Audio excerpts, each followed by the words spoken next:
was just how unified they were in focusing on the fact that we're there to save lives. They were there to rescue people, find people who were still alive, and to reunify them with their family members. We as a federal government don't manage these disasters. The state does. We come in and support them, and that's exactly what we did here in this situation. FEMA went to an enhanced level immediately, but as soon as you signed the major disaster declaration, we were able to get them resources and dollars right away, just like you envisioned through state block grants, to help them with cleanup. And we're still there in presence, and FEMA's been deployed, and we're cutting through the paperwork of the old FEMA, streamlining it much like your vision of how FEMA should operate, and it's been a much better response to help these families get through this terrible situation. We still are looking for people. We're still looking for a lot of little girls and other family members that were camping along that river, and they will continue until they find every single person, and we will continue to help them and assist in that. I was surprised when I got there at the camp that day, right after this happened, the parents that were there, the parents that were looking for their children and picking up their daughter's stuffed animals out of the mud and finding their daughter's shoe that might be laying in the cabin, and just hugging and comforting people matters a lot. I'm extremely grateful for God's hand in that whole situation, because hundreds and hundreds and hundreds of people were saved. And this is a time for all of us in this country to remember that we were created to serve each other. God created us to take care of each other. And that when we do that, we are happier, we are more fulfilled, and we can walk alongside people on their worst day and help them get through it and come out the other side, knowing that we can continue to live a life that God has purpose for us. So they're grateful for you.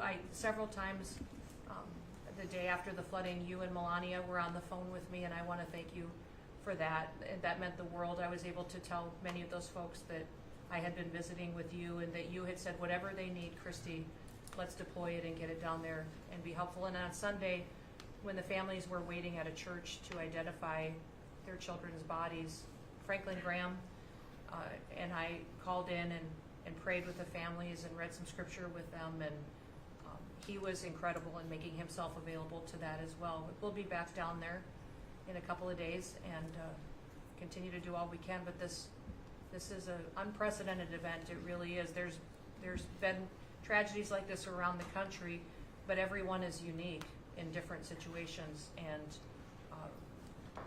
the response the federal government had supporting the state through this, I'm proud of the people that stepped up and immediately came. The Coast Guard, when they came in,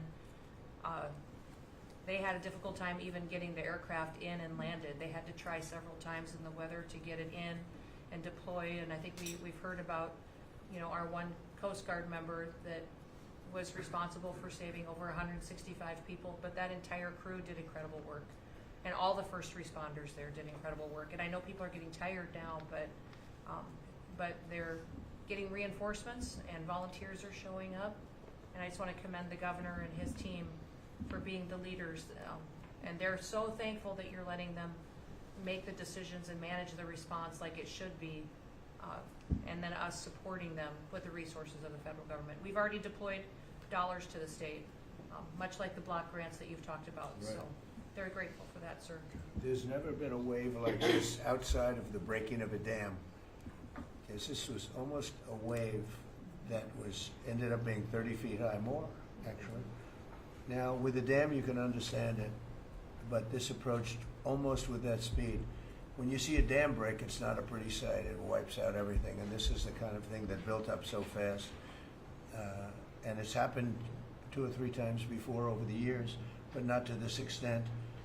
But tell them when you met the father who was picking up the daughter's clothing. And I had walked through the cabin where all the little girls died, and I had kind of fallen apart in there, but I walked out of the cabin, and a gentleman was standing there, and he said, that man over there needs a hug. And so I walked over to him, and I hugged him, and I said, do you work here? And he said, no, my little girl was in that cabin. And he said, and I just found her best friend about an hour and a half ago. She had passed away.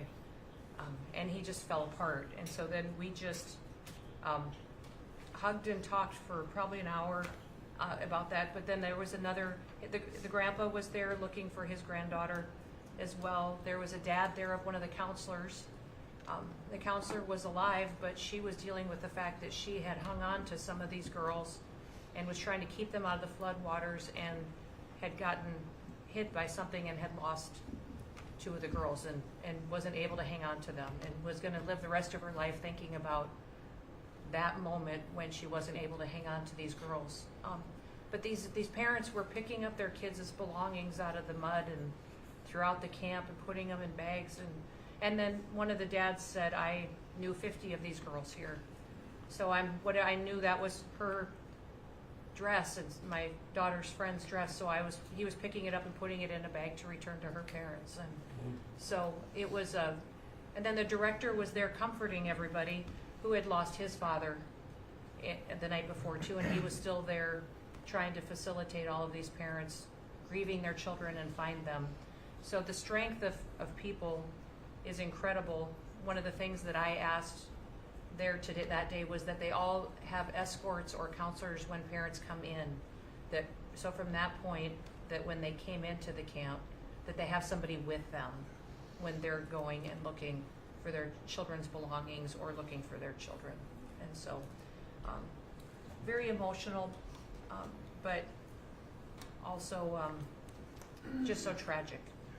The relationship with Texas and the governor has been obviously very good for years with me, but the relationship with Texas and their first responders and us with our first responders and lots of other people, and we brought in a lot of helicopters from all over, and we had a lot of helicopters. It was actually dangerous, a lot of helicopters up there, but they were real pros and they were responsible for pulling out a lot of people, and we got them there fast, and Texas had some good ones too, but the response has been incredible, and the fact that we got along so well, I don't know, I don't even think that's a political thing, but we got along so well, and it was so unified. I think a lot of lives have been saved. That could have been as bad as it was, you could have lost double or triple.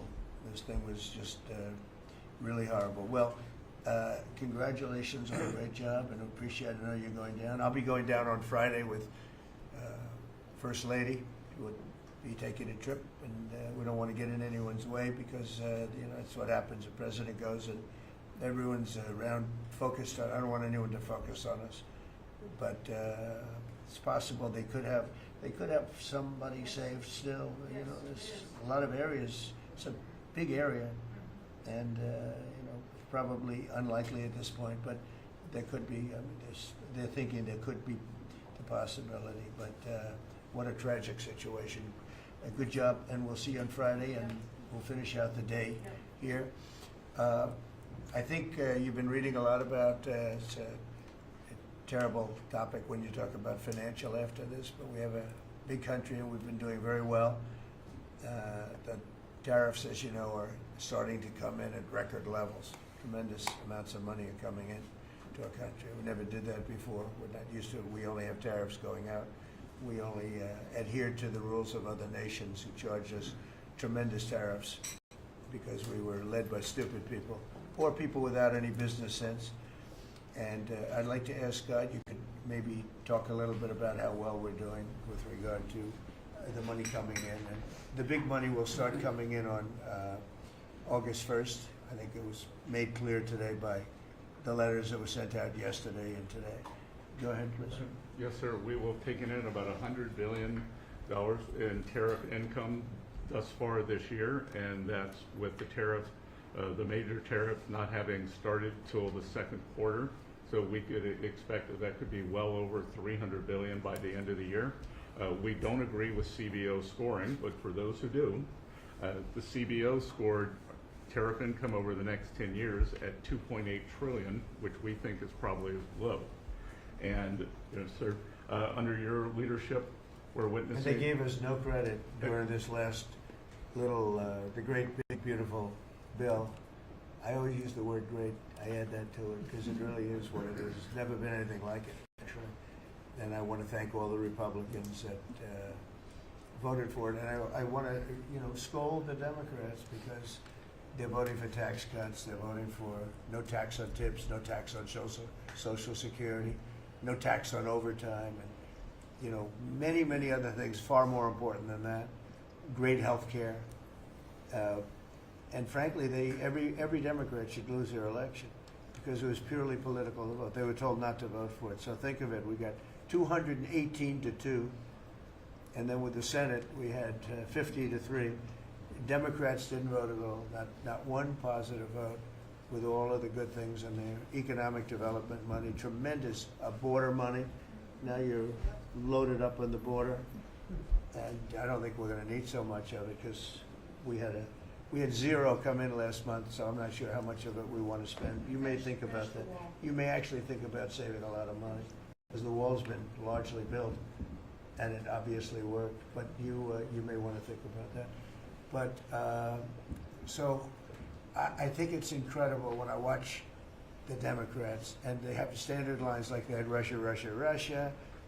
They had the laptop from hell. It all came from Russia. They make things up and they go with it, and they feed it to you people in many cases. And they said, "Here's our line," and I hear the new line is death. Oh, it's death. Everyone's going to die. There's nothing to do with that. In fact, we're saving our country. Death is from allowing 25 million people into our country, of which 3 or 4 are stone cold, hard criminals. 11,888 are murderers, many of them committing more than one murder. That's death, and the Democrats did that. Joe Biden did that by allowing people to come in here just totally unchecked, unvetted, open borders, open borders. The whole world was dumped into our country from prisons, from gangs, from mental institutions. We have many people walking the streets, walking in areas that we don't know anything about, that came out of insane asylums. They released the insane asylum population into our country, and it's amazing the job that you and Tom Homan are doing, by the way, on that. But we have to get them out, and we have no choice. We have to get them out, and we are getting them out. And so, Pete, you want to tell them about our great military and how well we did with respect to the bombers and the B-2? We had the pilots here 2 days ago, and they were incredible people. Go ahead. Yes, sir. Truly a historic mission. It demonstrated the skill and courage of the United States military. From those B-2 pilots and families that we had a chance to meet, sir, to the fighter pilots, to the refuelers, to the maintainers, to the air defenders who defended the base. What was demonstrated on the world stage was American military might and capability. And it wasn't just Fordo and Esfahan and Natanz that took notice in Iran. It was the rest of the world, that we have a decisive commander-in-chief willing to use these capabilities, which are the best in the world. As the president pointed out, no one else could have done what America did there on that night, and everyone took notice of that. With the One Big Beautiful Bill, sir, we've got $150 billion additional to invest in Golden Dome and all the other weapon systems, the stockpiles and shipbuilding priorities of yours. Another month, another historic recruiting bump. It's not just the Army and the Marine Corps anymore, it's the Navy, the Air Force, and the Space Force, all historically ahead of where they've ever been. So historic spirit inside the military. We had a chance to be at NATO, Marco and I, and see how the world responds to us saying it's time for you to shoulder the burden and take the lead for your continent. That only happens with President Trump leading.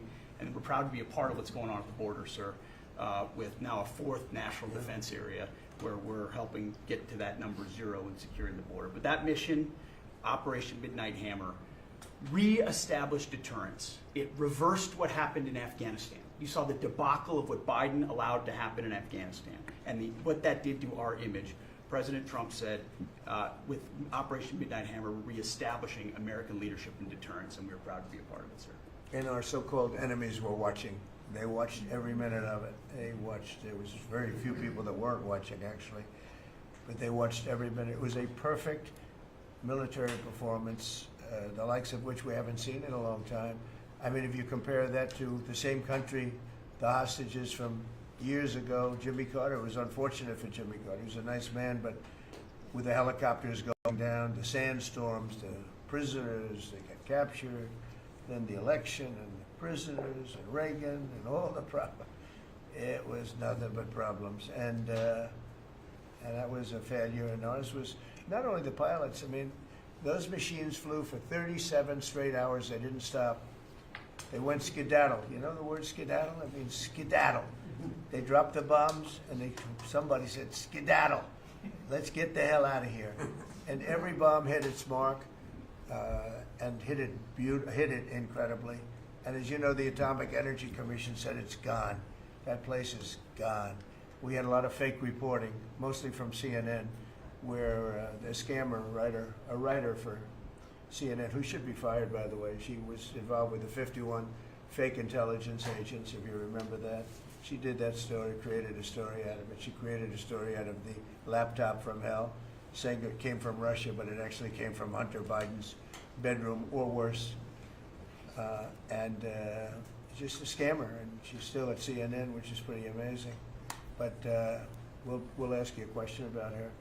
But they came up with this concept that maybe the attack wasn't that good. And I saw it happen right after the attack. I saw this person on CNN. I like to watch the enemy. You learn from the enemy. And I watch, because you have to know where they're coming from. And I watched her say, Anderson, I'm hearing stories that maybe they didn't hit their target. Maybe it wasn't that good a hit. And they were hearing stories. The next day it was a little more, and the next day a little more.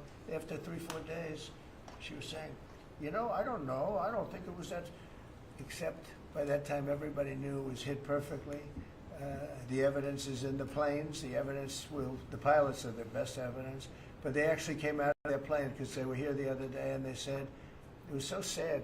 We did such a good job. We flew into very dangerous airspace. I'll never forget, we were in the Situation Room, and they said they have entered Iranian airspace, and everyone took a deep breath, because they had more missiles pointed at them, but the equipment is so good, it's stealth, way up in the air, and it was stealth, and they went right through that, and they sort of, by the time they found out they were there, they were already gone.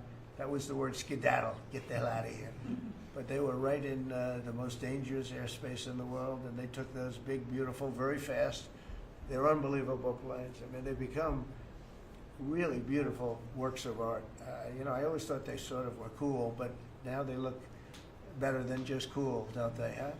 But they dropped the loads, and literally they would hit, if you look at this table, from here to there, they had a half a refrigerator door is the way to best explain it. Take a refrigerator door, average size, cut it in half. That was their target. They hit every single one. Then we had 30 missiles, Tomahawk, shot from submarines 300 miles away. Every one of them hit their target. It was a perfect mission. Then they came back, almost 37 hours. Every plane worked perfectly. The mechanics were here too. I said, you got to get the mechanics here. We didn't have any problems. If you remember, they had a lot of problems with the helicopters, but they did fly through a dust storm, which they shouldn't have done. Sometimes you say, let's go back and try it on a nicer day. Dust and sand don't work well with helicopters, if you know much about helicopters, but that was a horrible embarrassment to us. Then we had Afghanistan, which I think was the most embarrassing moment in the history of our country, and we would have gotten out. I was the one that got them down. I would have kept Bagram, the big air base, which right now is controlled by China, among the most powerful runways in the world, thick with concrete and steel. Anything could land, and right now, they were 1 hour away from where China makes its nuclear weapons. I was keeping it. Outside of that, we were leaving, and I would have been out faster than them, but we would have gotten out with strength and dignity.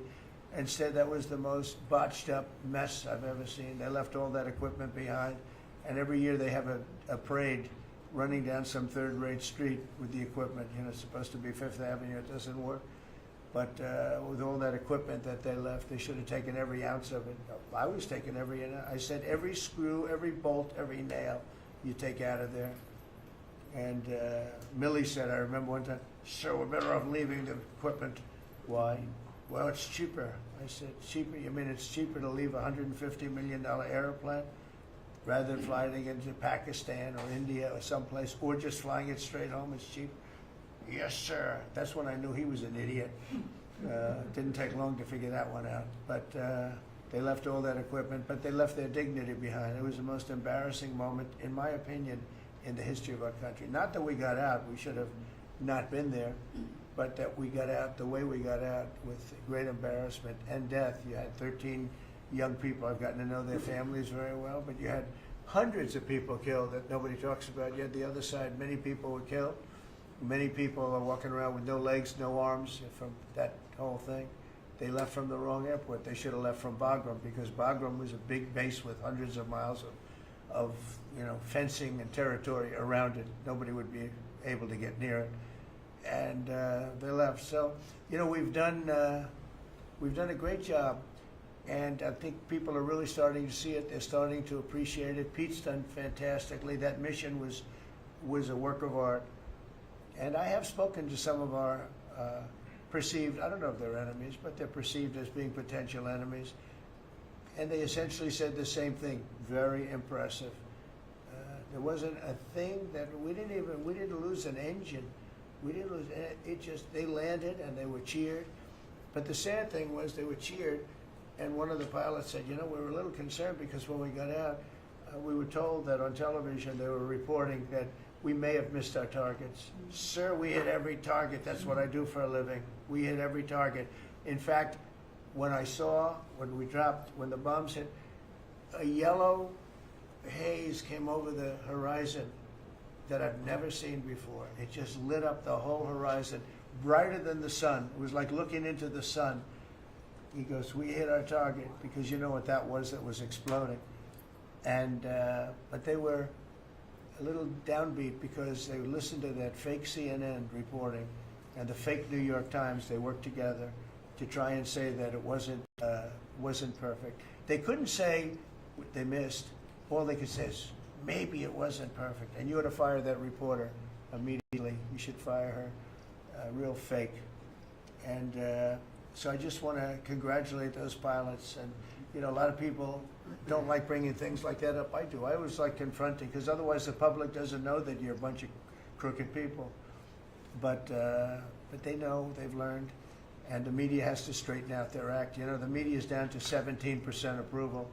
You got to do a little better than that. It's important for the country that you do better. I think they ought to make a lot of changes. I think changes are going to be made to the media, but it's hard to have a really successful country if you have a corrupt media, and we really have a corrupt media, and nobody really knows why. I mean, why would you want to have open borders and criminals pouring into our country? Why would you want to have men playing in women's sports, transgender for everyone? You'll have to figure that out. But some of you don't. I mean, I'm looking at some people, they love the country, but I look at other people and they can't. But we're really proud of our military. It was, and the people that maybe don't like us or want to play games with us, because I think that had you not had the situation in Afghanistan, I don't think Putin would have gone in. I think when Putin looked at how stupid and incompetent that operation was, he said, wow, this might be a chance. And we're dealing with him now too. We're not happy with Putin. I'm not happy with Putin. I can tell you that much right now, because he's killing a lot of people. And a lot of them are his soldiers and their soldiers, mostly. And it's now up to 7,000 a week. And I'm not happy with Putin. Okay, any questions? Yes. Yes, sir. You just said that you're not happy with Vladimir Putin. Is there anything that you plan to do to act on that feeling of Well, unhappiness? I wouldn't be telling you. Don't we want to have a little surprise? One of the things we did with the attack is that, and you asked that question, I didn't mean to be rude, but I'm in a rude because I'm looking at some of these crooked people up here, so I'm rude, but your question was asked very nicely. But one of the things we did is we went over every fact. We wanted to get every fact straight. We wanted to have the distance straight, the number of pilots straight. Everything had to be correct, because this was a very important mission. If we failed on this mission, it was beyond the war that, obviously we had with Iran and Israel, and a lot of hatred, a lot of years and years of hatred, centuries of hatred. People have never seen anything like it. So we wanted to be correct with all our facts. So what I was doing is just asking, it would be great if the media would be correct with their facts. That's all we ask for. So, Go ahead, so finish it up. Oh, yes, just sort of turning back to Russia, if there's anything that you would signal about your displeasure with them. Well, look, I'm very unhappy with them. There's no reason for this. It's turned out to be tougher, but it's only tougher. And I will say the Ukrainians were brave, but we gave them the best equipment ever made. We gave them the anti-tank busters that knocked out tanks. I mean, you just aim them in the direction of the tank and the tank is gone. We gave them missiles, the latest and the greatest. They were able to shoot down a lot of things that would have normally wiped out. Probably would have been a very quick war. It would have been a war that lasted 3-4 days. But they had the benefit of unbelievable equipment. And Europe gave them, we gave them far more because Biden shouldn't have done that. He should have equalized. We should have given them the same, or we should have given actually less than Europe. It affects Europe much more than us. But we're in there for over $300 billion. Europe's in there for over $100 billion. But still, Europe gave a lot. And I will say this, the Ukrainians, whether you think it's unfair that we gave all that money or not, they were very brave because somebody had to operate that stuff. And a lot of people I know wouldn't be operating it. They wouldn't have the courage to do it. So they fought very bravely. But we gave them the best equipment in the world. We make the best military equipment by far. There's nobody close. You look at other equipment from other countries, it's not even close. That's why everybody wants to buy our equipment. And that's why we're going to step up these contractors now that make it, and they're brilliant, but they make it too slowly. And we have to step them up, Pete, and let them make it at a much higher rate. Unfortunately, we have to do that. But if you look at our Patriots, if you look at our Tomahawks, if you look at our, what we do with tanks is, you wouldn't want to be driving a tank. You would feel nice and secure, but they are javelins, they're called. And I gave them the javelins. Remember they said Trump gave the javelins and Obama gave them sheets, right? They called Obama at that time. Barack Hussein Obama, if you haven't heard, did a terrible job. But that was a war that should have never happened, and a lot of people are dying, and it should end. And I don't know, we get a lot of bullshit thrown at us by Putin. For you want to know the truth, he's very nice all the time, but it turns out to be meaningless. Do you want to sanction him? Lindsey Graham has a sanctions bill on Russia. Do you want him to move I'm ahead with looking that? at it. Yeah, no, I'm looking. The Senate is passing and passed a very, very tough sanctions bill. Yeah, I'm looking at Can it. you sign that? It's an optional bill. It's totally at my option. They pass it totally at my option and determine totally at my option. And I'm looking at it very strongly. Yesterday you said you want to send more weapons. Go ahead, please. The Council of Economic Advisors released a new report saying that imported goods have actually decreased in price from December I know, it's not through amazing. March. Well, my question is, With the Fed chairman, tariffs. well, the Fed chairman keeps saying that tariffs are going to cause price increases. Are we Are the sure? prices just not Chairman passed of the through Fed? yet? Yes, exactly. Well, Are the you prices, do a better job than him. are the prices just not passed through yet? No, I think what's happening is everything's evening out. You know, when we charge, see what people don't understand, the other countries have been charged, almost every country charges us tariffs. We had deficits with everybody for years, for decades. And we were like this big monolith that made bad deals with everybody. We rebuilt South Korea and we stayed there. It's okay, we rebuilt it and we stayed there. And they pay us very little for the military. I got them to pay billions of dollars, and Biden then canceled it when he came in. I said to South Korea, as an example, we give you free military, essentially, very little. And I think you should pay us $10 billion a year. And they went crazy. But they agreed to 3. So I got 3 with a phone call. And I was satisfied. I said, but next year we have to talk. And then we had a rigged election, and we never got to talk. And you know what Biden did? They probably went to him and they said, listen, Trump treated us terribly, and we shouldn't be paying anything, and he cut it down to nothing. So that's what happens. It's ridiculous. That's the other thing. We're talking to countries about contributing to the military, not only just paying more in NATO, but contributing. We have 45,000 soldiers in South Korea. We have 45,000 soldiers in Germany, 52,000 actually. And that's a huge economic development for them. That's tremendous amount. That's like having a city. it's tremendous money for them, and it's a tremendous loss for us. So we're talking, in a very nice way, we're talking to them about it. It's very unfair. We supply the militaries to many very successful countries. I mean, South Korea is making a lot of money, and they're very good. They're very good, but, you know, they should be paying for their own military.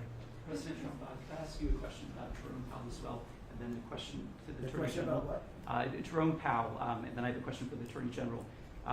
Jerome Powell, who you've been pressuring to lower interest rates, he's facing accusations of lying to Congress, which is a potential crime about the Well, opulent. then he should resign immediately. We should get somebody in that's going to lower interest rates. Do you want congressional Why don't Republicans you to call look for into- his resignation? Do you want congressional Republicans to investigate and It's pursue okay and with punish? me. I think he's terrible. I think, look, we're paying, I call him Too Late.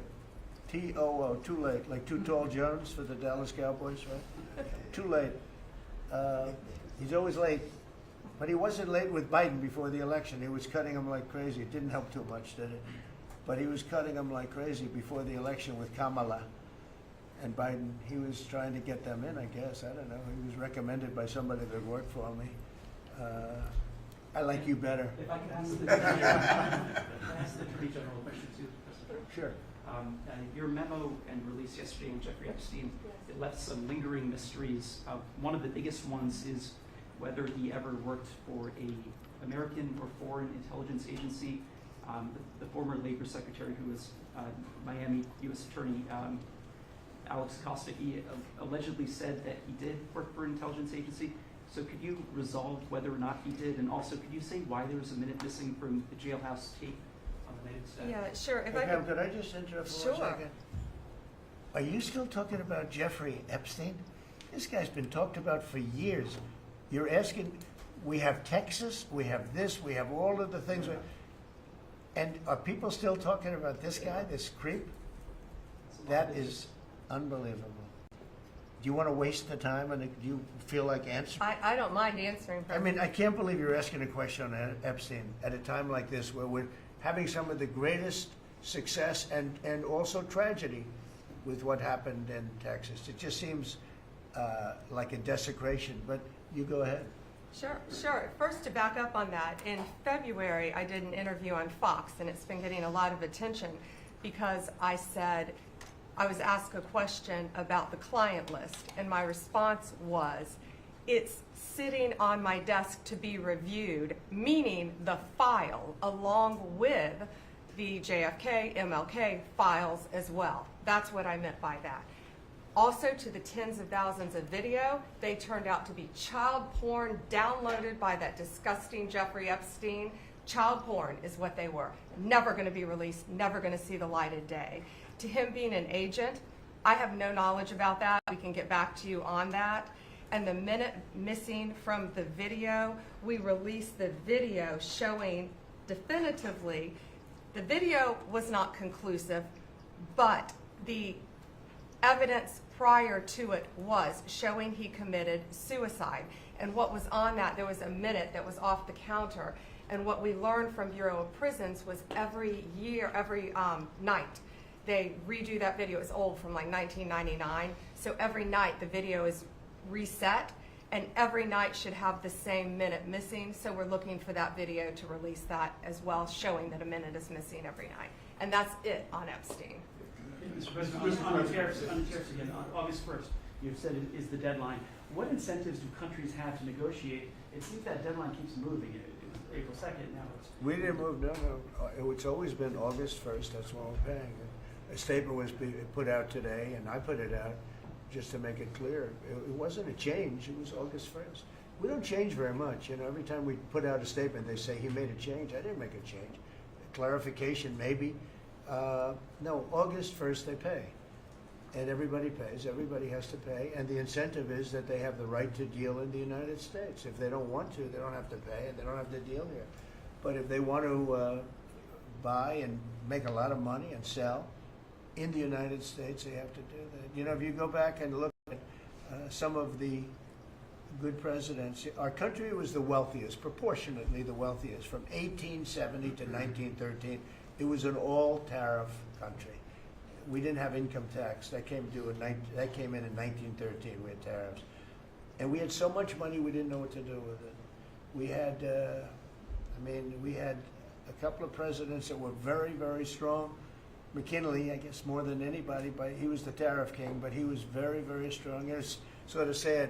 He made a fortune for this country, became very rich, and then Teddy Roosevelt went out and vice president, and he spent the money. And they said Roosevelt was a great president. And let's say he was a great president, but the money was paid by McKinley with tariffs. Tariffs are charged by other countries at levels that are ridiculous. And you know, I call those other countries, to say, and every one of them is willing to give us everything now, by the way, just so you know. Sir, we'll charge you no tariffs, nothing. We'll give you everything. We'll give you access to our markets. We'll give you everything. Is that a correct statement, Scott? Yes, sir. Howard, would you say that's a correct statement? Exactly correct. It's like they just don't, because they're very spoiled, because for years they ripped us off and we didn't have a president that understood it, or Secretary of Treasury or Secretary of a lot of different secretaries are involved, but certainly Commerce Secretary was, you know, not doing their job. I don't know about Kelly, she's small business. We'll keep it that way, okay? Her small business is bigger than almost all big businesses when you add it all up. But no, they are very respectful of our country. But the incentive is that they have the right to do business with us. Without that, they don't have the right to do business. And that would be okay too. And with this flurry of deals, will we hear in the next 24 hours, will we hear a flurry of deals? Yeah, we have a lot of them going out. But the deals are mostly my deal to them. We're picking a number that's low. We don't want to hurt them. And fair. We're picking a number that's lower than, in most cases, lower than what they charged us. But it's amazing when you've paid all this money for years and they get one president that's a little bit different and a little tougher on this subject, and they're willing to drop everything they've been charging us for years and years. I mean, we have countries going, we will have you don't have to pay any tariff to come in and do business. They're giving us total access to their countries. They gave us no access to the country. They say, well, you cannot go into our country. Okay, good. Now we will give you total access and you don't have to pay any tariffs. But please don't charge us tariffs. And we don't like that deal. So the letters I send out are, we have made some deals. We can make a lot more deals. It's just too time consuming. It just makes it more complicated. And we can do things over the years too. You know, we're not hard line. But it's about time the United States of America started collecting money from countries that were ripping us off and laughing behind our back at how stupid we were. Okay? Thank you. Mr. President, on the tariff issue, so you talked about India coming, but then a couple days ago you issued a new tariff threat to members of the BRICS countries for if they aligned with anti-American policies. 10% charge. That would be India, Brazil, That's Russia, right, they have to pay 10% if they're in BRICS. Because Right. BRICS was set up to hurt us. BRICS was set up to degenerate our dollar and take our dollar as the standard, take it off as the standard. And that's okay if they want to play that game, but I can play that game too. So anybody that's in BRICS is getting a 10% charge. Is that immediate, sir, or is Yeah, that pretty if soon. they engage in some behavior? Well, if they're a member of BRICS, they're going to have to pay 10% tariff, just for that one thing, and they won't be a member long. I thought BRICS was, you know, I said this about a year ago, and it largely broke up. But, you know, there are a couple that hang around, but I thought it largely broke up. BRICS is not, in my opinion, not a serious threat. But what they're trying to do is destroy the dollar so that another country can take over and be the standard. And we're not going to lose the standard at any time. If you have a smart president, you will never lose the standard. If you have a stupid president, like the last one, you would lose the standard. You wouldn't have the dollar as you. And if we lost the world standard dollar, that would be like losing a war, a major world war. We would not be the same country any longer. We're not going to let that happen. The dollar, you ever hear the expression, dollar is king? The dollar is king. We're going to keep it that way, okay? And I'm just saying, if people want to challenge it, they can, but they're going to have to pay a big price. And I don't think any of them are willing to pay that price. Does that jeopardize? Thank you, Mr. President. Are you optimistic about reaching a tariff deal with the European Union soon? Well, the European Union has been speaking to us, Ursula and the whole group, and they've been very nice. They treated us very badly until recently. Now they're treating us very nicely. It's like a different world, actually. They've treated us very badly. They were among the toughest to deal with. Actually, in many respects, they were much worse than China. Look at what they do to our companies. They sue Apple. They sue Google. 17 billion they got from Apple on a lawsuit that they didn't have a case. They have, judges that are European Union judges. And they ruled, they take so much money away from our country in terms of that, in terms of other things that they do. They're very tough. But now they've been very nice to us, and we'll see what happens. We're probably 2 days off from sending them a letter. We are talking to them. I just want you to know, a letter means a deal. A lot of people said, we got 200 countries. We can't meet with 200 countries. We have a few trusted people that know what they're doing, that are doing a good job, but you can't do it. You have to do it in a more general way, but it's a very good way. It's a better way. It's a more powerful way. And we sent them a letter. You read the letter. I think it was well crafted. And mostly it's just a little number in there. You'll pay 25%, 35%. We have some at 60, 70. Those are ones with massive, where we have massive trade deficits because they've treated us very badly. But I would say in every case, I'm treating them better than they treated us over the years. Don't you agree with that?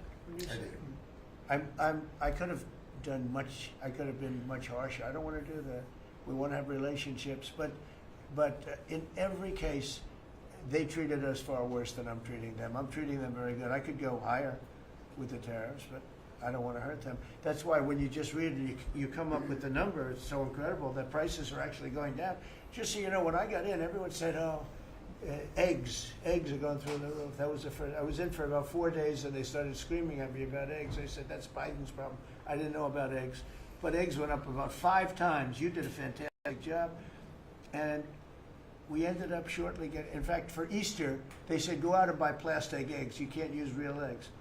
Well, we bought 200,000 eggs for the White House for the Easter egg hunt that we have at the White House, and there were eggs. We had the price down, and now the price is lower than it was before.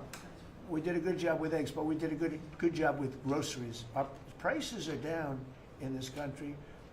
A big part of it's oil. The oil, you had a couple of places last week. You had $1.99 for oil, for gasoline. Nobody thought they'd see that. I want to get it lower if I can, but we've done a good job. You've done a very good job. Do you want to say a couple of words about that, you and Chris, about what's happening with energy? Well, absolutely, but I would say on the pricing side, President Trump, the fact that you've endorsed and supported a policy of energy dominance, that sends a signal to the market that we're going to have more supply.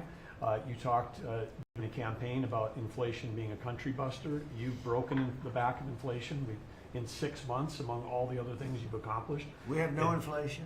And we've got, and then heading into the 4th of July, these were the lowest gas prices at the pump in 4 years. And again, for Americans, this is like hundreds of billions of dollars that stay in their pockets because we lower the price of gas at the pump. But when we lower the price of energy, it lowers the price of food. It lowers the price of the clothes you wear. It's the biggest thing. It's the biggest thing. It's like a big tax cut. When you get energy down, every 50 cents is like a massive tax cut, and we've gotten it down much below that. We had great energy, great low prices, everything else. When the election turned over, I'm trying to be nice about it. It turned over, shockingly, but nevertheless it happened. Energy started going up, and it went up really bad, and then he went back to the Trump policy. The problem was they didn't know how to do that, and he lost it. He lost that sucker. That big sucker was out of control, and his energy prices went way up, and that's what caused it. But it was also stupid spending. They spent money like, they used to use the term drunken sailors, but I won't use that term. Although it is very descriptive, I won't use that term. I refuse to use it. But they spent money at levels that nobody had ever seen before, and trillions and trillions of dollars wasted on the Green New Scam. Greatest scam in the history of our country, other than maybe Russia, that might have been. But the Green New Scam was the single greatest scam in the history of our country, and continues to be, but it's weakened badly. it's hobbling along because people are they're finally getting it. But they spend trillions of dollars on the Green New Scam, getting nothing for it. Devised by a couple of young people that weren't even good college students, you know? Not even good students. Check out their marks. Yeah? Can you clear something up, Mr. President, on No, what you said last not night? for CNN. You said you The were last, send Not more for arms. CNN. Go ahead. the You last said jobs you would report, send in the more last arms jobs to report, Ukraine. Mr. President, in the last jobs report, the manufacturing jobs actually lost 7,000 jobs. When will the investments that you've been talking about have an effect Well, on they're manufacturing? building the plants now. About 7 have started. We're going to have hundreds started within a short period of time. Lee Zeldin, who may be the most important man in this room, I'm sorry, but he's the one that gets the permits, whereas he's the one that has to get the permits for the plants and the factories, and permits that used to take 5 years, he's getting in record-setting times. AI, we're leading China a lot in AI, and if we go with this, you know, I'm allowing the plants to build their own electric. I'm allowing them to become an electric utility, so they can produce their own electricity, because we need double to be successful with AI, which is the biggest thing now. We need double the electricity that we have, which is hard to believe. We need even more than that. And they're building plants with their own electricity substations. They don't have to use the grid. And anything they build extra, they're putting into the grid. So we're supplying the grid with brand new electric sources. And you know, it's funny, when they came to see me, they never even asked for that. I told them about it. The reason they didn't, they thought that was an impossibility. You're not allowed to build your own electric. These are massive investments that are being made in building electricity for their plants. And they're going to have, I think, Doug, a lot of electricity left over. And that electricity is going to be passed into the grid and give us no more, you know, like you look at California. They have blackouts and brownouts every week. They're totally out of control. They have a really incompetent governor. Where's Chris? Is he here? I'm You here, want Mr. to President. speak to the subject? Yeah, I think a huge thing in the one big beautiful bill, Mr. President, because of your leadership, is the ending of these subsidies, as you call them, the Green New Scam. That saves our country $500 billion over the next 10 years. But American taxpayers were paying twice. They're paying that money, $500 billion in the subsidies, and they were paying more expensive electricity price. If you subsidize something, you should at least lower the cost of it. But in this case, we were subsidizing something and paying more for it. So the one big beautiful bill had two huge things: ending wasteful spending. Wind, solar, and batteries combined are 3% of U.S. total primary energy. 3% for $1 trillion, another $500 billion coming. That's just not a good investment, hurting our businesses, hurting our consumers. And that one big beautiful bill also unshackled oil, gas, and coal development in the United States, onshore and offshore. Secretary Burgum has been working tirelessly on how, by getting the government out of the way, private businesses will develop more resources in the United States, lowering costs for American consumers and making much better leverage for the United States to help our allies abroad and reduce the power of our adversaries abroad. So just a huge win on the energy front all around, and I thank you for your leadership. We're setting records now on energy, and there'll be nothing compared to what they'll be in about a year from now. But we're setting records, and wind is a very expensive form of energy. It's very bad for your beautiful surroundings, the plains and the valleys, and the birds are dying all over the place. You know, the whole thing is a disaster. They're almost exclusively made in China. Not that I have anything against China, because I don't have a great relationship with President Xi, but I asked him, how many wind farms do you have? He makes them, but they don't have a lot of wind farms, I'll tell you, very, very few. And wind is tremendously expensive and is very ugly. And if you own a house that's inside of a windmill, your house is worth less than half. And you hear noises. And interestingly, in New England, you probably read, where for 50 years they had 2 wells washed up. 50 years. And last summer, they had 14 washed up. Now, I'm not saying that's the wind farm that was built, but maybe it is, right? Probably is. It's tremendously expensive, and it can only be done with subsidy. You know, I know a man that's in that business, and one of the biggest in the world actually runs a company that builds these stupid windmills. And he said, I hate the business because it's the only energy where you need subsidy. He said energy shouldn't need subsidy. You should make money with energy. So wind. The other one is the solar. Those big solar fields. They're taking our farmland. Our farmers are like mortified by it. They hate it. It's very, very inefficient and very ugly too. You know, probably better than a windmill. But you go around and you see all these things that are 3 miles long by 3 miles wide, and you say, "What the hell is that?" And it's a lot of plastic from China. It's plastic, black plastic from China. Now we want to be smart. We're going with. Look, China right now is building 58 coal-fired plants, 58 big ones. They have 62 on the books to build.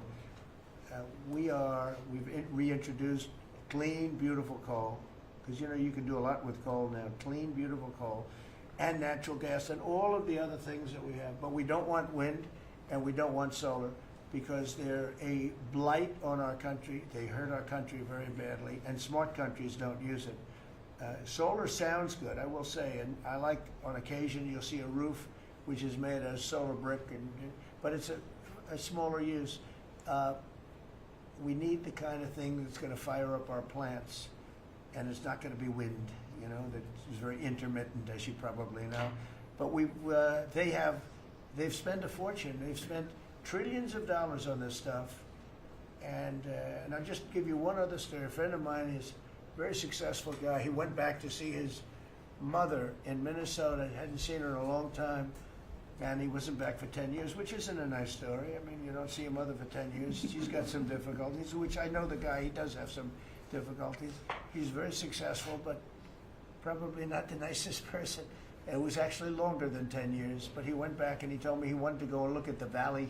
There's a valley in Minnesota that he thought was so beautiful. And I hadn't seen it in a long time. He's driving along the road. He said, "Oh my," I'll use the word gosh, "oh my gosh." He said, oh. He said, it looked like a junkyard. You had 159 windmills. They were all over the place. Some were old, some were newer, different companies, different shapes, different sizes, different colors. Many of them were terminated. Terminated meaning closed. You can't take them down because the environmentalists don't let you bury the blades because they're made out of a fiber they say is bad for the earth. So they want you to put them up, but they don't let you take them down. But many of them were turned off. He said it looked like a junkyard. Go to Palm Springs, California, and take a look at that pile of junk. And you go into a wealthy neighborhood. Before you get there, you have to ride through hundreds of windmills that are, most of them are turned off. They're rotting, they're rusting, they're 30 years old, 20 years old, and they have a very short life. You know, those windmills have a very short life, especially the ones that are in the nice salty Atlantic Ocean and Pacific Ocean, where the salt just gets under that steel and decimates it. Now, it's a horrible, horrible thing for our country. And I speak out. It would be nice to say wind, because it sounds so good, doesn't it, Doug? Wind, wind. But it's not. It's these ugly machines, and they're all made, you got to see, some are a little taller, a little shorter. They're made by different companies. They have different stocks. They have different blades. They have different everything. It is so horrible. And if you look at smart countries, they don't use it. Smart countries don't use it. And we're now a smart country. We're a brilliant country. We're not smart. We're brilliant now. We're going to be a brilliant country. We have to be, because we have to catch up for some really stupid people that did a bad job. Yes, Brian? Yes, Mr. President, I've got a quick comment, some feedback as a native Texan, someone that I grew up bringing my kids to a camp very near the affected camp now. Thank you on behalf of Texas. I've gotten hundreds of messages that want to thank. It's if you're in the cabinet room, you can tell the president and his team on behalf of Texans, thank you so much for the quick response and the loving, the hugs. I saw that you gave. Two quick questions. I saw a Palestinian senator. His name is Shimmer. He's a great Palestinian. No, he's a Palestinian. He's become a Palestinian. He's abandoned the Jews. But I saw him say, it's Trump's fault. Yeah, that's right. It's Trump's fault. He was actually, do you ever see John Lovett's The Liar? Where he goes, yeah, I went to Harvard. That's right. This was Schumer. He goes, yeah, it's Trump's fault. That's right, it's Trump. I actually saw that stupid guy try and blame it on me, and I said, man, that's a tough one to take. but his career is limited because I hear AOC is going to beat him, and she's no bargain either, by the way. Go ahead. Well, I'm just saying that's an example of an America First team effort to get this country back. So that's what America First looks like for the viewers watching us at home. My two questions. Looks like we have a rogue judge, an Obama-backed rogue judge that is attempting to block the funding to Planned Parenthood, which the big, beautiful bill cuts off the funding to Planned Parenthood. Any plans to challenge that? Okay. Absolutely. Yes, we're on it. We're on it. And I texted, I believe, I talked to yesterday Secretary Lutnick and Secretary Besson. I reached out to you to let you know that we were on it in the big, beautiful bill. Wonderful. And then my I second... let her handle that question. You notice? I said, go ahead, handle that question. Toss it to her. Then my second question was Secretary Rollins. You did an amazing press conference today in front of the Department of Agriculture. You talked about the Farm Act and the need to get China out of our country, owning farmland. For the viewers at home that might have missed that, can you recap what that means to national security, to make sure we can grow our own food? Well, thank you, Brian, sir, if you don't mind. Yes, this morning Secretary Hegseth, Secretary Nome, and Attorney General Bondi and I had a press conference at the USDA.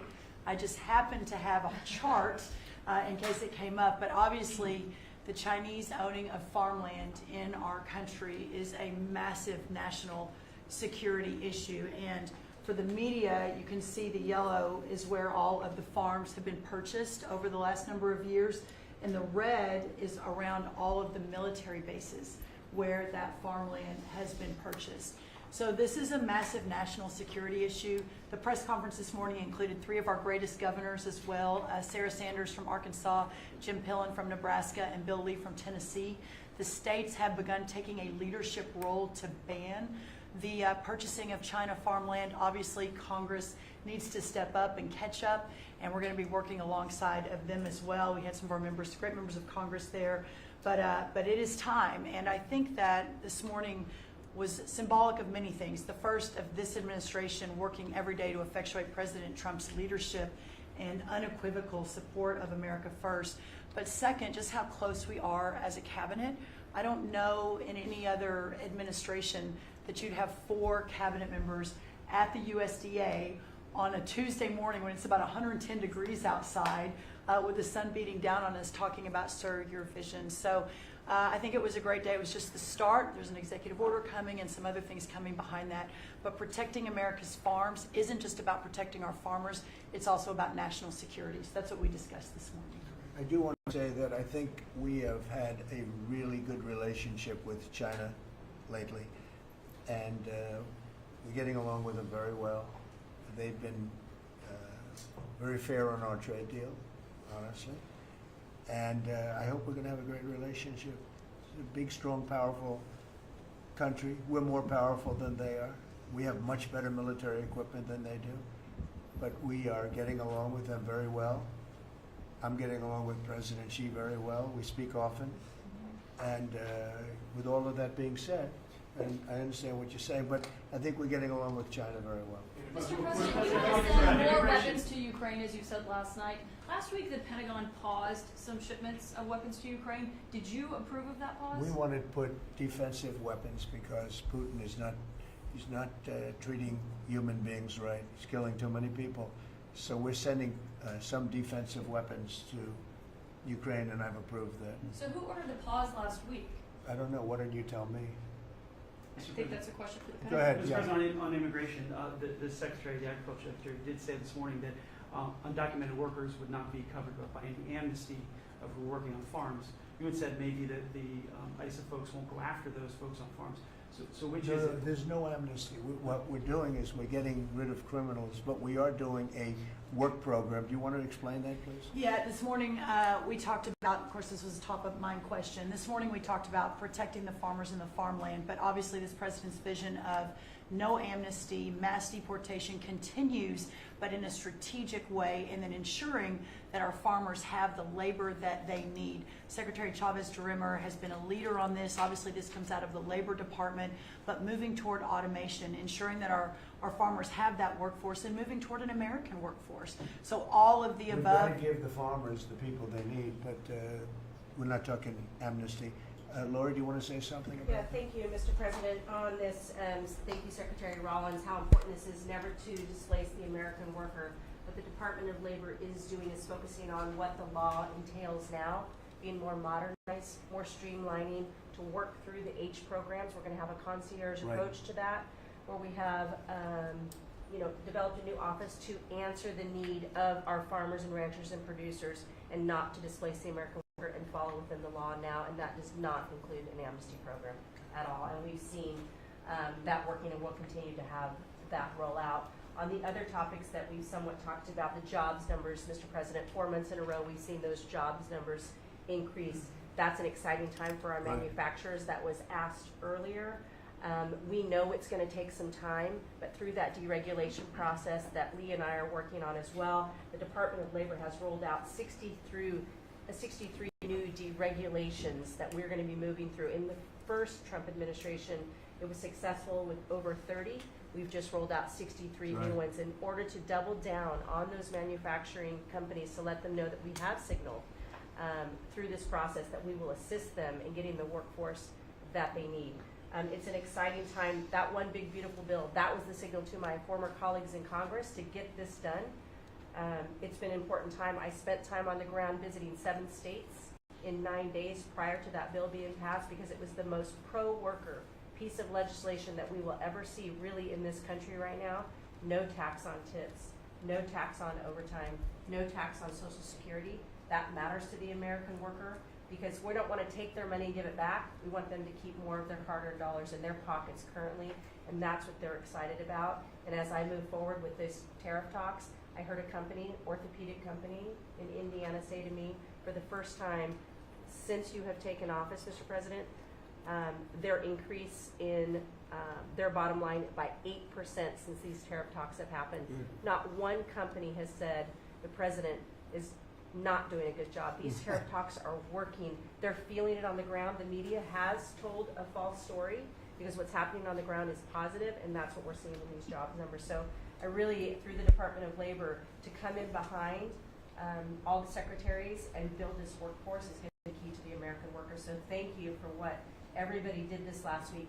The One Big Beautiful Bill is a doubling down of this, and we're going to see these workers start to grow. And that apprenticeship program is going to be working. That's We'll right. have that It's gonna be 1 million great. apprentices across the country. We, as you know, we're building plants all over the country now, which you weren't building any plants 4 years ago. You weren't building anything. But those plants, when they open up, it's going to be, you'll see numbers like you haven't seen ever. I don't think in history you'll never see numbers like what we're going to see in the very near future. Many of them are building the plants. Some are just starting right now. You know, it's a brand new administration. But, and they wouldn't be here except for 2 things: November 5th, the election, and the tariffs. And frankly, I guess the election was more important because of the tariffs. I mean, another person wouldn't have done this. But they're coming in because of the tariffs. They have to, they're not going to pay 25, 30, 40, 50%, 70 and 100%. And we'll be announcing something very soon on pharmaceuticals. We're going to give people about a year and a half to come in, and after that they're going to be tariffed if they have to bring the pharmaceuticals into the country, the drugs and other things into the country. They're going to be tariffed at a very, very high rate, like 200%. We'll give them a certain period of time to get their act together. But they were all here now. They all left. They went to other places because we allowed, people that sat in this room allowed it to happen. And I don't allow it to happen. The people in this room don't allow it to happen. So we're going to be announcing pharmaceuticals, chips, and various couple of other things, you know, big ones. We did steel, as you know, they're 50%. We did aluminum, 50%. Lumber just came out. Why don't you announce copper? And we did cars. And now, today we're doing copper. Copper and lumber. What would that tariff be on? The section tariff? I believe the tariff on copper, we're going to make it 50%. 50%.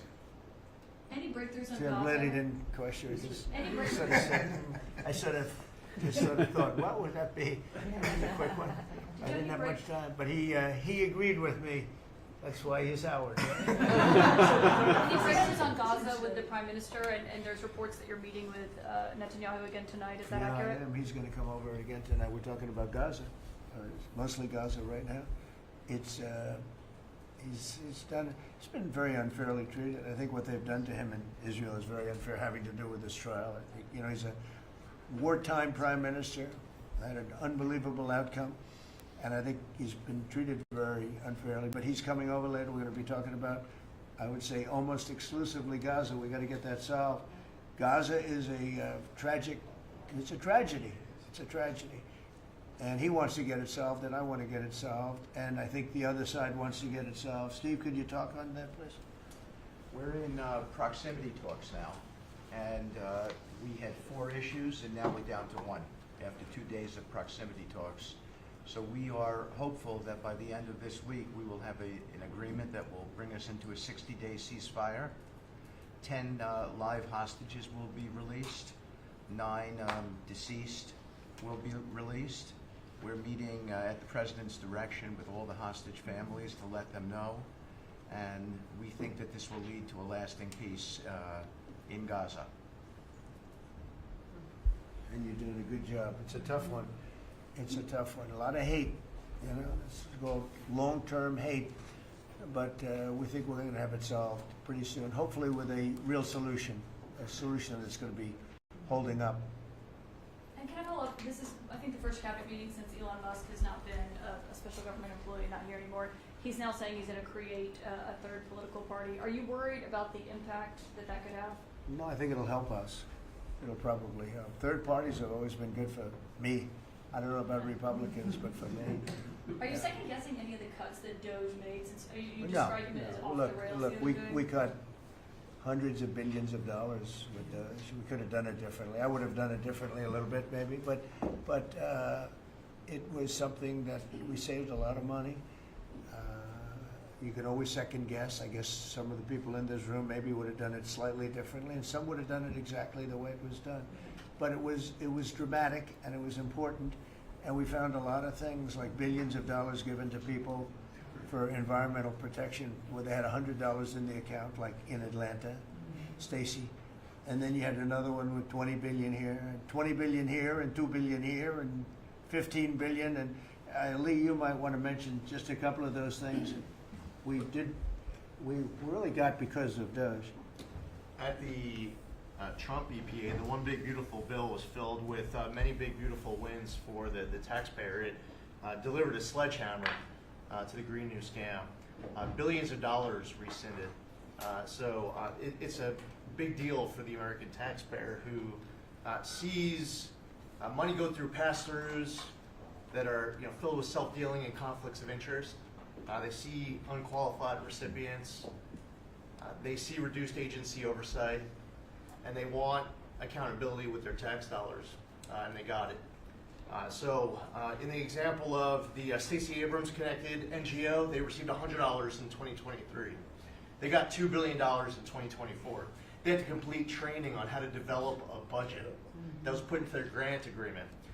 They, out of nowhere, started paying a CEO $800,000, a COO $450,000, 22 people making over 150 grand. Out of nowhere, this is tax dollars. So money go through pass-throughs, through other pass-throughs, through other pass-throughs, and we lose oversight over it. And you see that it's going to former Biden officials, it's going to former Obama officials, it's going to Democratic donors. And we're not here saying we want to take money from a left-wing NGO and give it to a right-wing NGO. We want to give it back to the taxpayer. This is about us being good stewards of American tax dollars without any apology or regret. That's why President Trump was elected last November, because there are a whole lot of people who maybe they hadn't voted Republican in a long time. Maybe they didn't even vote for President Trump the first time around in 2016, but they're regretting that vote from 2016, and they were making it right in 2024. So the One Big Beautiful Bill gave us the tools to rescind billions of dollars more. We're seeing hundreds of thousands of dollars that'll get wasted per electric vehicle as an example of this money that was going through it. They gave $50 million to a group called Climate Justice Alliance. They say that climate justice runs through a free Palestine. The Biden EPA gave $50 million to a group that says the climate justice runs through a free Palestine. We say that if you're going to spend $1 in the name of remediating an environmental issue, then spend $1 on remediating an environmental issue. We say that we can protect the environment and grow the economy. We want to help grow more baseload power in this country. So why is it that it took this long for this team to get assembled, to be able to fix the mess that we inherited? But gosh, we love showing up at our jobs every single day, first thing in the morning, because all day long we get things done for the American taxpayer. And Congress did its part last week by passing one big beautiful bill to deliver this accountability and to cut off the Green New scam. So maybe it's a bad day for Stacey Abrams. Maybe it's a bad day for all those well-connected Democrats getting paid off. But you know what? God bless America. Because at the end of the day, President Trump is here, J.D. Vance is here, and the greatest cabinet ever assembled to deliver that much needed and highly demanded accountability. Mr. President, That was a very good.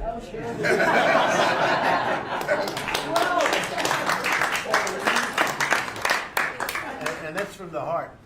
That's from the heart. On Ukraine, the Ukrainians have asked the International Court to go after Russia for using toxic chemicals in the fight. Germany and Germany and the Netherlands have had intelligence saying that.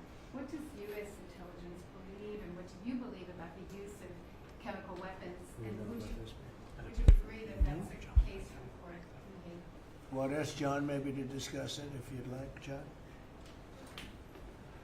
Well, Mr. President, obviously chemical weapons, if it's documented and its use, it's illegal. It's against all international laws of armed conflict and treaties. And obviously I can't share in this room with this audience the intelligence that I can share with you privately, but obviously you're not going to stand or allow for any violations of international law by anyone. That's right. Thank you. Could I ask Sean to Department of Transportation, Sean Duffy, former great congressman, very popular, decided to go out and make a couple of bucks. He made a lot. And he got bored with that, though. He likes serving people better, the people. And could I ask you to just discuss a very important subject to me, and that's the modernization of our equipment at airports so that planes aren't crashing into each other and bad things don't happen. It should have been done many years ago. We were going to do it, and then the election precluded that, unfortunately. But we're doing it now. Could you tell them where we are? Yeah, if I can start with Newark. You guys all covered what happened in Newark. We had outages for a couple of 30-second outages a couple months ago. We have, in 2 months, Mr. President, it's historic speed, laid new fiber lines for communication and tested those in the next month. So those new lines for the Philly Tracon that controls the Newark airspace, they're up and running. Lightning fast speed. June was the most on-time June ever in the history of Newark for air travel. So that's going incredibly well. By the way, we shouldn't have dealt with this because Joe Biden and Pete Buttigieg had moved the center from New York to Philadelphia. They didn't test the lines. They didn't do the work, which is what brought us all these problems.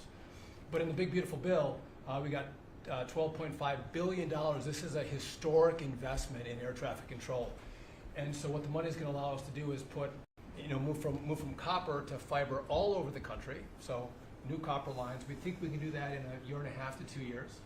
We have radar that dates back to the 1950s, some of it from the 60s and 70s.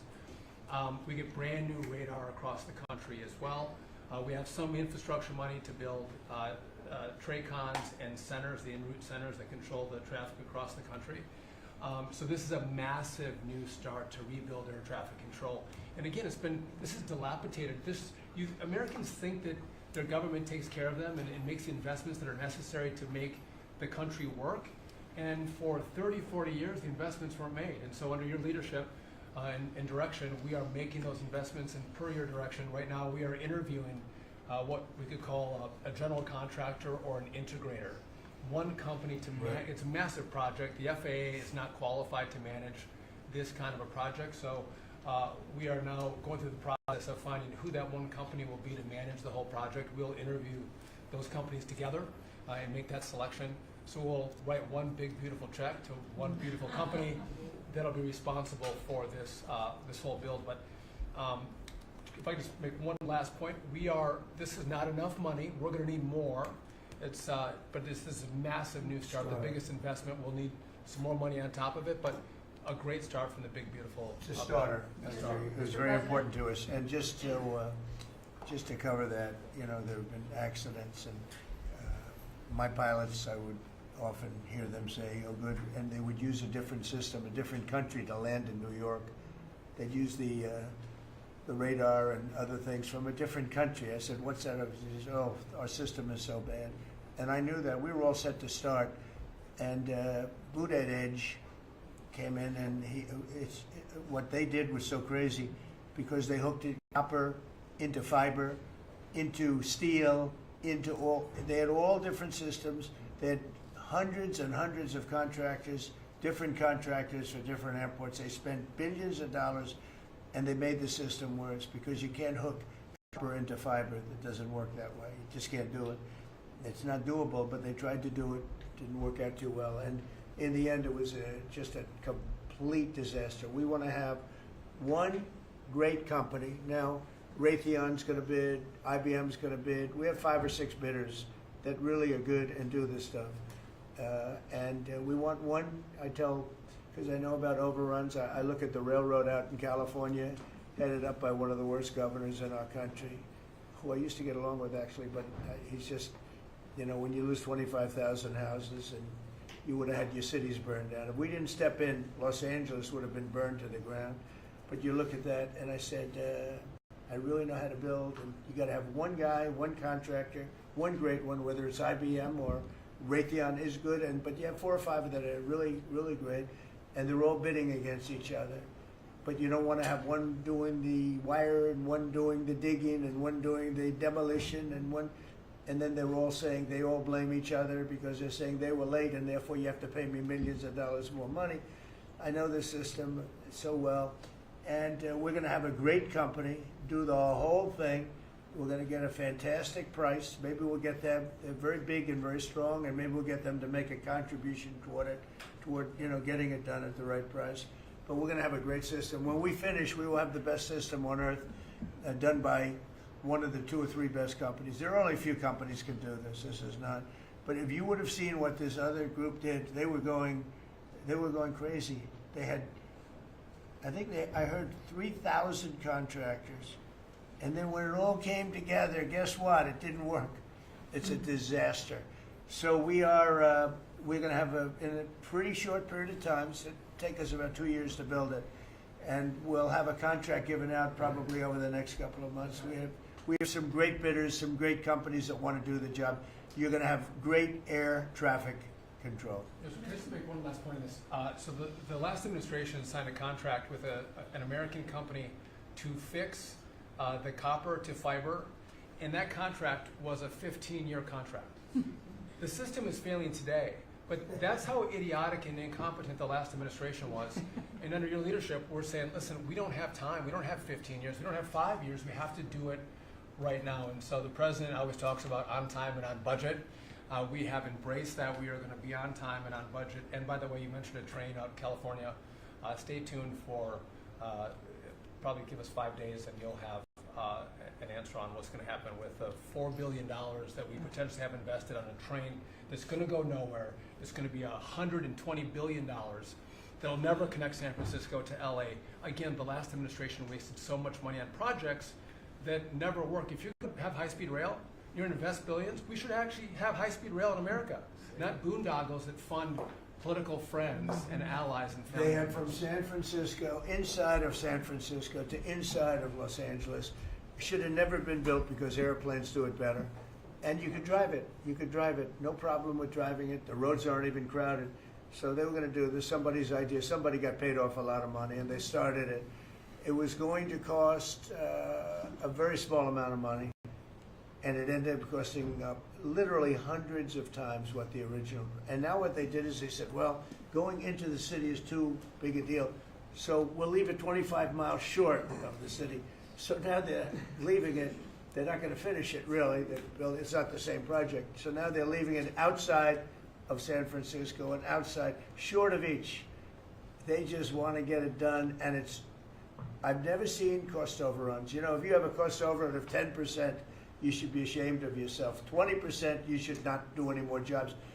This is a cost overrun of 2,000%, something like that. It's unlimited, and it's not finished. And maybe it will never get finished.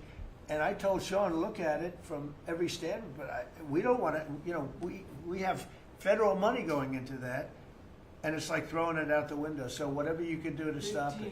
$15 billion and not one track has been laid. $15 billion and we're 16 years into the project, not one track. Mr. President, on New York, you're the most prominent Republican in the country from the city. What do you want to? Anywhere else? Well, I don't want to be a wise guy. Perhaps I could. Maybe Marco. But how do you want Republican voters in the city to vote in the upcoming mayoral election? Should they vote for Eric Adams? Should they vote for Sliwa? Should they pick someone else? Look, number one, you have a communist running, and you shouldn't vote for him. He's a disaster. He's leading. He's got the Democrat nomination because that shows you where the Democrats have gone.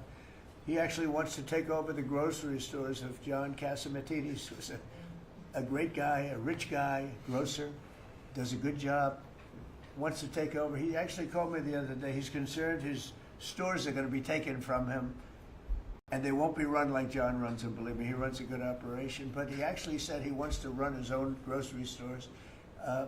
No, this is a man who's not very capable, in my opinion, other than he's got a amount of bullshit, and he's convinced them to go with him. Now, as you know, Cuomo, who does have capability, is running, but he got knocked out, and now they're running as you have Eric Adams, the current mayor, you have Cuomo, and you have Curtis Sliwa. And Curtis runs every 4 years. He seems to be a fixture on the running scale. But you know, it's I'm not getting involved. But I can tell you this: I used to say we will not ever be a socialist country, right? Well, I'll say it again: we're not going to have. If a communist gets elected to run New York, it can never be the same. But we have tremendous power at the White House to run places when we have to. We could run D.C. I mean, we're looking at D.C. We don't want crime in D.C. We want the city to run well. Susie Wiles is working very closely with the mayor, and they're doing all right. I mean, in the sense that we would run it so good, it would be run so proper. We'd get the best person to run it. The crime would be down to a minimal, would be much less. And, you know, we're thinking about doing it. To be honest with you, we want a capital that's run flawlessly, and it wouldn't be hard for us to do it.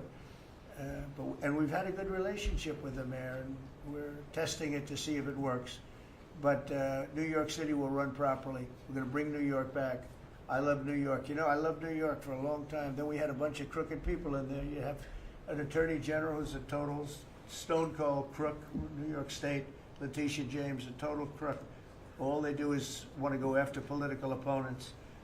They do what's ever expeditious for them. She's the one that took out Cuomo because she wanted to run for governor, and then she ended up getting 1% of the vote. She polled at 1%. She dropped out, went back to attorney general. You have a lot of crooked things going on in New York. We're going to straighten out New York. Maybe we're going to have to straighten it out from Washington. But when I see a communist who has actually gotten a Democrat, pretty much gotten a Democrat nomination. They also went to that new form of voting, which is a beauty. You go in there in third place, you come out in first. That's that form of voting that they have gone to. You know what I'm talking about. It's not too good. We're going to do something for New York. I can't tell you what yet, but we're going to make New York great again. Also, we're going to make it great again with the country. What we've done in this country in the last 6 months, nobody has ever seen it. And I told the story, the King of Saudi Arabia was over there. They gave us $5.1 trillion between Saudi Arabia and UAE, Qatar. 3 stops, $5.1 trillion coming into our country as an investment, biggest investment ever made. And it's all going to good stuff. I mean, all real, big, good stuff. Energy projects, big, big things. But they all 3 told me essentially the same thing. We thought your country was dead, and now you've got the hottest country in the world. We're right now riding the hottest country. We all, and you can all be proud of it. We're in the hottest country. This is the hottest country in the world. There's nobody close. Made hotter by some great pilots and great machines that nobody else has. Those great, big, beautiful machines, they rode those machines right into the toughest territory, and nobody knew what the hell happened. And then they hit their targets perfectly, and it was complete and total obliteration. And that's why that war ended, Steve. They told me that's why the war ended. The war ended when they saw that, it was over. And we're very proud of it. But we have the hottest country in the world right now, from a country that was close to dead. And if I didn't win, if you would have had the other person win, we all know who she is, whether it was she or Biden. They're the same. He may have been more competent than her, and that's hard to believe, right? But if you had that ideology in, I don't believe you would have had a country anymore. I think you would have had a country that was broken up. But we had a dead country. Now we have the hottest country in the world, and everybody knows it, and everybody said it. Mr. Vice President, do you have anything to say? Well, thank you, Mr. President. I just want to say that I'm very proud of the whole team. I think everybody has worked together. You see Pete and Marco and Steve working on some of the diplomacy, Christy and Pam working on the border. We just have a really, really solid team, and we've done a lot of good work. And in particular, I want to congratulate the White House staff led by the President on getting the One Big Beautiful Bill passed. Yeah. I was personally skeptical, sir. I never told you this, but I was skeptical we'd be able to get that thing done by July 4th. We did it because we worked together and we worked very well. So it's an honor to be a part of it, but I'm really proud of you guys for doing a great job. The beautiful thing about it, it had something for everyone. That's right. Most people said it had to be broken into 7 bills. It's so big. The problem was that some of those 7 have nothing for anyone, but they had to be done for the country. You know, sometimes you have to do things for the country that aren't necessarily popular. We had a couple of them, and that wouldn't have worked. So the One Big Beautiful Bill, many people said it could never be approved. Too big, too everything. There's too much.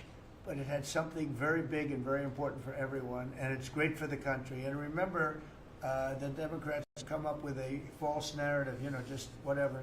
It's just a line that they send to everybody and that they print. I think in the case of this, it's death, death. Everyone's going to die. I heard that. Everyone's going to, just the opposite. Everyone's going to live. What we're doing is saving our country and making it much bigger, better, and stronger than it ever was. I'd like to ask, Marco's been doing such a great job. Do you have anything to say? Well, it's just going through a list here, Mr. President, and I think the Vice President's pointed out to the great team you have, but and all these achievements that have happened domestically. But you think about it, under your leadership, we prevented and ended a war between India and Pakistan.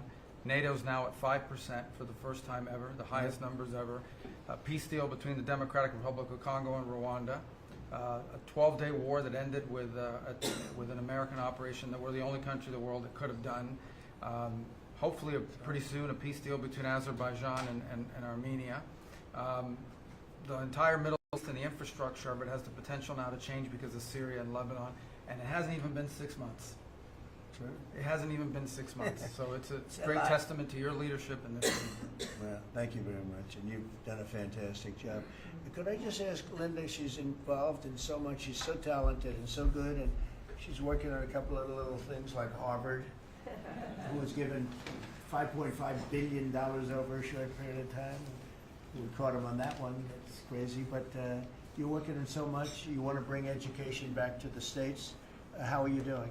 Well, absolutely, and thank you for the opportunity. I think on the Big Beautiful Bill, what we saw, you know, was school choice. That's finally on a national basis at the state level, but there are opportunities now for scholarships, more and more of them for kids who are in failing schools. This is going to be a big turnaround. I think one of the biggest accomplishments we had over the past week was the University of Pennsylvania with the Title IX ruling that Leah Thomas was stripped of her title, Riley Gaines and Paula Scanlon and other women who have stood, you know, so strong against men and women's sports.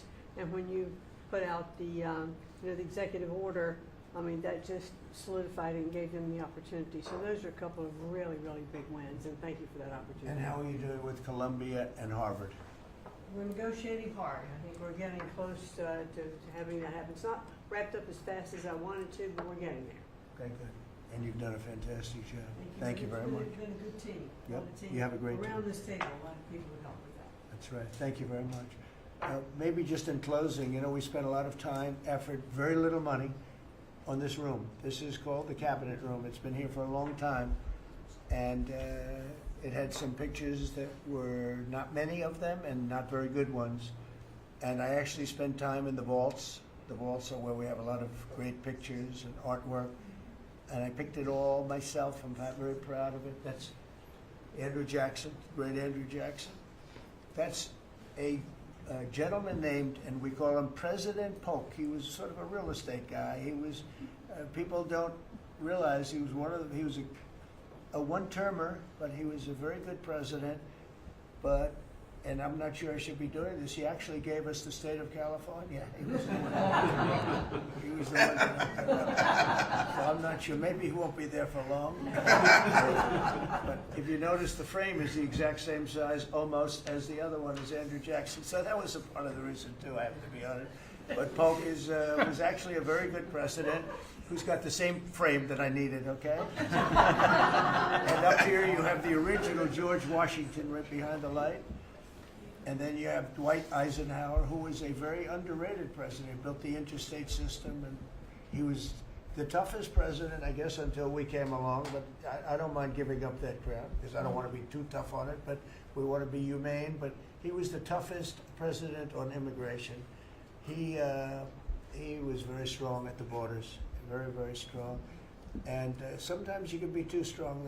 He was strong at the borders, and during a certain period of time, they were so strong that almost every farmer in California went bankrupt. And we have to remember that. We have to work together, and we have to remember that. But he was a very good president, and a very good general, and a very good president, and I thought he deserved a position somewhere on this floor. And then you have, this is very exciting to me, he was not a Republican, to put it mildly, but he was, he was a four-termer. He was Franklin Delano Roosevelt. And if you notice, there were a lot of ramps outside. We have ramp, people say it's an unusual place for a ramp. It was because of him. He was wheelchair bound, but he was an amazing man. It's an amazing portrait, and we used to have him in the room, a different portrait, and it was a terrible portrait. It was almost like it was done by a child. And I used to say, I can't believe that he would have approved of that portrait of himself. And I was in the vaults and looking at things. I said, what's that? And we have some great curators here. We have 6 curators at the White House. They have 2 for paintings, they have them for furniture, they have them for different things. I guess cost is no object. Okay, cost is, maybe I'd have 1, but that's all right. But we have 6, and they're very talented, though. And he said, that's a picture of FDR. I said, really? Let me see it. They took off the wrappings, very well preserved. And I said, that's the picture they've been looking for years. That was the picture of Franklin Delano Roosevelt. And I said, oh, wow. And likewise, that fit, see frame-wise, it just doesn't work. It doesn't work if you have, I want to be nice, but it doesn't work if you have a big frame, a little frame, and but it's like perfection. I'm a perfectionist. The mirror was down in the vaults also. I said, where is this from? And it's a very old, very storied mirror, beautiful. We put that up. And then over there is Honest Abe Lincoln. And that picture was in his bedroom. And we thought that this would be a very important place, because this is where wars are ended. I'm not going to say wars are declared. I'm going to say wars are ended, okay? We'll be positive. And that's the picture of Abe Lincoln from his bedroom, sat in the bedroom for many, many years. That was his favorite picture of himself. And the Lincoln bedroom is very famous. You remember when Bill Clinton had it and he rented it out to people. Okay? We don't do that. But it's an incredible room. And we took that picture from his bedroom. That's Abe Lincoln. And then over here you have John Adams, and it's they were the first occupants of the White House, 1800. And John Quincy Adams, Mrs. Adams, they were the first occupants. So we have them looking at each other, and in between their stare is Abraham Lincoln trying to make peace. And that picture was in a room that I have that was not important, like the cabinet. I gave it up. I said, I have to give it up because that's one of the greatest pictures of the White House. The White House is tremendous art. And the Oval Office, when we're there, we'll go over that. That's really been something. Then we got the drapes, so we got the whole thing. We got new drapes. We got new, wasn't a big expense, very small. And we took some of the chinaware and silverware and trophyware, they call it, from the vaults, and we had it cleaned up. Hadn't been shined up in 100 years. Some of this has sat in the vaults for over 100 years. Amazing. Over 100 years. Many of the pictures that were put up in the Oval Office as an example, those two as an example. So he was president. They moved in 1800, and he won the election, I believe, in November of 1800, John Quincy Adams. And we thought that would be, he was considered to be a good president, and he was the first occupant of the White House, so it sort of made sense. And I love the frame of those pictures. Look at those frames, you know? I'm a frame person. Sometimes I like frames more than I like the pictures. And we have the flags of the Marines, and Space Force now has its own flag. I'm very proud of Space Force, but the Army, Navy, Air Force, Marines, Space Force, the whole thing. And Coast Guard is right there. Never forget the Coast Guard. They do a great job. So we have the flags throughout the office. And it's really become quite a beautiful place. I don't want to tell this, Marco pointed it out. I was going to leave the clock. So as president, you have the power. If I go into the State Department or Department of Commerce or Treasury, if I see anything that I like, I'm allowed to take it. Do you believe this? So I'm in Marco's, I see this gorgeous clock, grandfather clock, and there it is. I said, Marco. He didn't know about it. I had to read him the rule and regulation. I said, Marco, I love this clock. Look at it. It's beautiful. He said, what clock? I said, the clock that's in the other room is incredible, and nobody gets to see it there. Marco, I tried to talk him into it first, and it sort of worked, and then I had to use a little more. I said, I'd love to take that clock out and put it in the cabinet room. He said, no, are you serious? I said, Marco, I have the right to do it, Marco. And he said, all right, what the hell? So that's his contribution to the cabinet room. But it's, by the way, it's an incredible clock. And, you know, it's an important room. So you may see it again. Maybe we'll move it back someday. Anyway, so that's pretty much it. But it really is great. Here we put out, you know, these lamps have been very important, actually.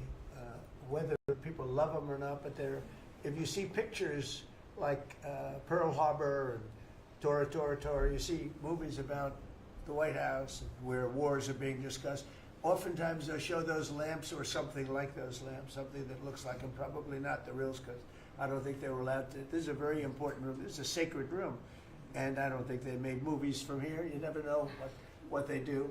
But they were missing medallions. See the medallions on top? They had a chain going into the ceiling, and I said, you can't do that, you have to have a medallion. They said, what's a medallion? I said, I'll show you. And we got some beautiful medallions, and you see them, they were put up there. It makes the lamps look better. So we did these changes, and you know, when you think of it, the cost was almost nothing. We also painted the room a nice color, beige color. And it's been really something. The only question is, will I gold leaf the corners? You could maybe tell me my cabinet could take a vote. You see the top line moldings, and the only question is, do you gold leaf it? Because you can't paint it. If you paint it, it won't look good, because they've never found a paint that looks like gold. You see that in the Oval Office. They've tried for years and years. Somebody could become very wealthy, but they've never found a paint that looks like gold. So painting it is easy, but it won't look right. And the question is whether or not we should gold leaf it. Linda, do you have an opinion? I gold leaf it. You like it the way? No, I gold leaf it. You'd gold leaf it? Yeah. Who would gold leaf it? Could I raise you? How about, would you gold leaf it? I was going to ask about McKinley, one of your favorite presidents. Well, McKinley was a great president who never got credit. In fact, they changed the name of Mount McKinley, and I changed it back, because he should have been, the people of Ohio he was the governor of Ohio. The people of Ohio were very happy when I did that, I heard. They were very insulted. They took the name of Mount McKinley off. That was done by Obama a little while ago, and I had to change it back. I changed it back. He actually was a great president. He was a president, he was the tariff, the most, I guess, since me. I think I'm going to outdo him, but he was a tariff president. He believed that other countries should pay for the privilege of coming into our country and taking our jobs and taking our treasure. That's the way he explained it. They took our jobs and they took our treasure, and for that they should pay.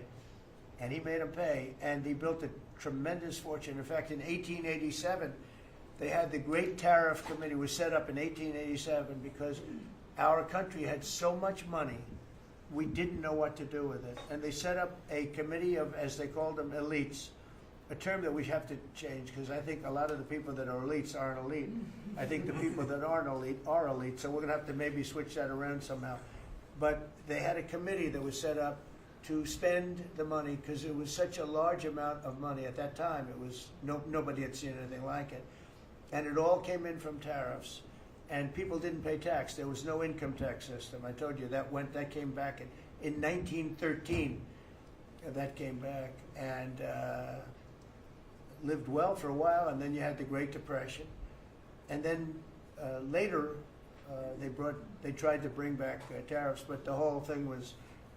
This was after the Depression. That was one of the great misconceptions. Is people like to say, "Oh, but it was during the." But no, the country had a Great Depression, and then after the Depression, long after it started, they brought back tariffs to see if they could save it, but it took them really 25 years.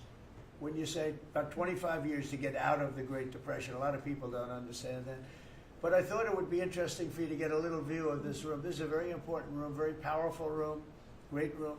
And we've done similar, but even beyond this, in the Oval Office. We brought back pictures of some of the great presidents. Many of them were in the vaults for over 100 years. Originals all, beautiful, beautiful things. And rather than sitting in a vault downstairs for 128 years, I thought we should display that, and we did that, I think, in a really good way. We've gotten very high marks. But it's interesting. People walk into that room and they look around the room. They don't even want to talk to me. They could look at it for hours. It's funny, when people come into the Oval Office, it's such an incredible, it's a sacred place.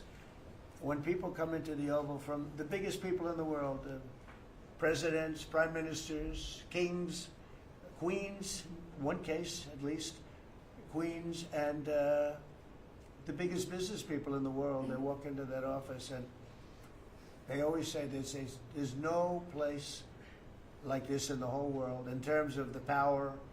It's beautiful and all, but there are other beautiful offices. You have businessmen that have offices that are, full floors of office buildings, floor to ceiling glass, and they walk in there and they say, there's no place like this anywhere in the world. There's no place. And, it's what it represents maybe more than the physicality of the room itself. So it's an honor to have you all, media. It's an honor to have you. I just want to say we have a fantastic cabinet. Every one of them is a star in my book. And if they're not, I'll let you know about it. I don't care. I'll throw them to the wolves. I'll throw them to the wolves in 2 seconds because our country comes first, right? But I just want to thank you all for being here. It's been a lot of fun. Thank you very much, everybody. Thank you. Thank you, press. Thank you, press. Thank you, press. I'll tell you some other time. Thank you. Yeah, I will. Are we talking about next week or here? I'm going to go. I'll be going to the game. Yeah. I'm going to deliver it. I have it in my office. You're right. You're giving it up?